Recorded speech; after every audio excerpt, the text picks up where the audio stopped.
Daily news অনলাইনে আপনাদের তিস্তা নদী, এই তিস্তা নদী উত্তরাঞ্চলের হাজার হাজার মানুষকে গৃহহীন করেছে। বন্যার সময় লাখো মানুষ পানিবন্দী হয়। এই তিস্তা নদী এবং নদী ভাঙ্গা মানুষকে নিয়ে প্রতি বছর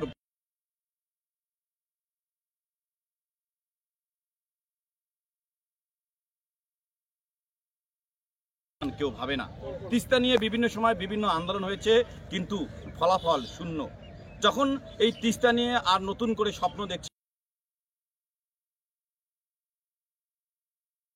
বিএনপির সাংগঠনিক সম্পাদক অধ্যক্ষ আসাদুল হাবিব দুলু।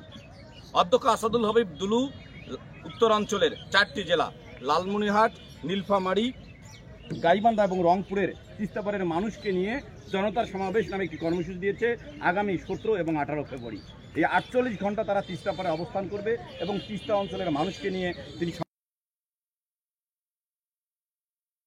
আমরা আজকে তিস্তা নদী এবং তিস্তা তীরবর্তী মানুষ এবং তাদের নিয়ে যে রাজনীতির খেলা এবং তিস্তা অঞ্চলের মানুষের সাথে যে ভোটের রাজনীতি খেলা প্রতারণা করা হয় সেটি নিয়ে কথা বলবো লালমনিরহাটের ঐতিহ্যবাহী শিক্ষা প্রতিষ্ঠান হাতীবান্ধা মহিলা কলেজের অধ্যাপক আবু সাইদ ভাইয়ের সঙ্গে। আবু সাইদ ভাই, আপনি দীর্ঘদিন ধরে এই অঞ্চলের মানুষকে নিয়ে লেখালেখি করেন, তিস্তা নিয়ে কথা বলেছেন, এই সমসাময়িক বিষয় নিয়ে কথা বলেন।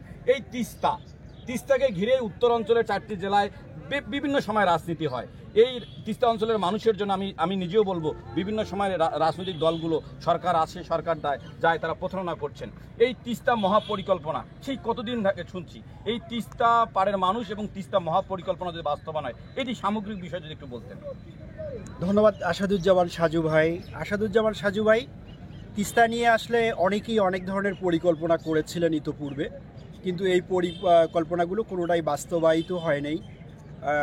সবথেকে বেশি দুঃখের বিষয় যে সবাই এটা কি রাজনীতি হিসেবেই নিয়েছিল এবং রাজনৈতিক যে তাদের ছলচাতুরিপনা ছিল, সেই ছলচাতুরিপনায় পড়ে এগুলো বাস্তবায়ন নেই। আসলে তিস্তা নিয়ে আমাদের এখন যে সমস্যা, সেই সমস্যার মধ্যে অন্যতম একটা হলো তিস্তা তার নাব্যতা হারিয়ে ফেলছে, আর একটা হলো এইটা দুই তীরের শত শত একর জমি, হাজার হাজার একর জমি প্রতিবারই ভাঙছে।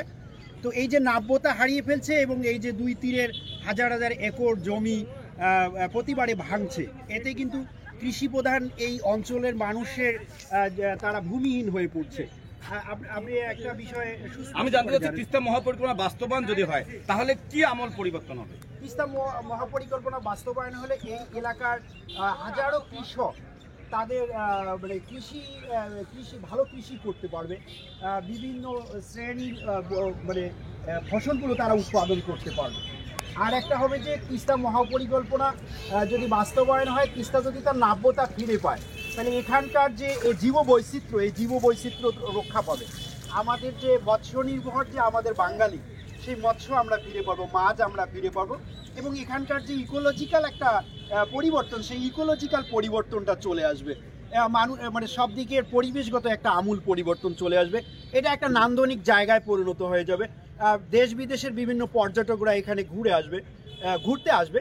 তো আমি মনে করি যে তিস্তা মহাপরিকল্পনা যদি বাস্তবায়ন করা যায়, তো এইটা দেশে বিদেশে সব জায়গায় সব শ্রেণী পেশার মানুষের জন্য এটা মঙ্গল বয়ে আনবে। আসলে কি তিস্তাকে নিয়ে যে বরাবর রাজনীতি হয়, এবারও কি রাজনীতি করবে আসাদুল হাবিব দুলু? আমরা মনে করছি যে আর করবেন না, কারণ পূর্ববর্তী সময়ে যে সরকারগুলো তিস্তাকে নিয়ে ছলচাতুরিপনা করেছেন, রাজনীতি করার চেষ্টা করেছেন, সেখান থেকে আসাদুল হাবিব দুলু হয়তো শিক্ষা নেবেন যে না, আর মানুষের সঙ্গে প্রতারণা বা ছলচাতুরি নয়, এবার আমাদের সাধ্যমতো যতটুকু করার আমরা ততটুকু করব। এখানে রাজনীতি করার কোনো কিছু নেই আসলে এটাকে নিয়ে।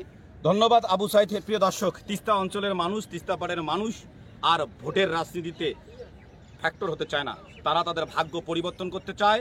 আর সেই ভাগ্য পরিবর্তনের স্বপ্ন দেখছে বিএনপির সাংগঠনিক সম্পাদক অধ্যক্ষ আসাদুল হাবিব দুলু, যে ডাক দিয়েছে তিস্তা বাঁচাও, মানুষ বাঁচাও, উত্তরাঞ্চলকে বাঁচাও, জাগো বাহে কোনটে সবাই, আসুন আমরা আইসু হামা তিস্তা বাঁচাই। সেই 18 এবং 17 এবং 18 ফেব্রুয়ারি তিস্তা পারে জনতার সমাবেশের ডাক দিয়েছেন।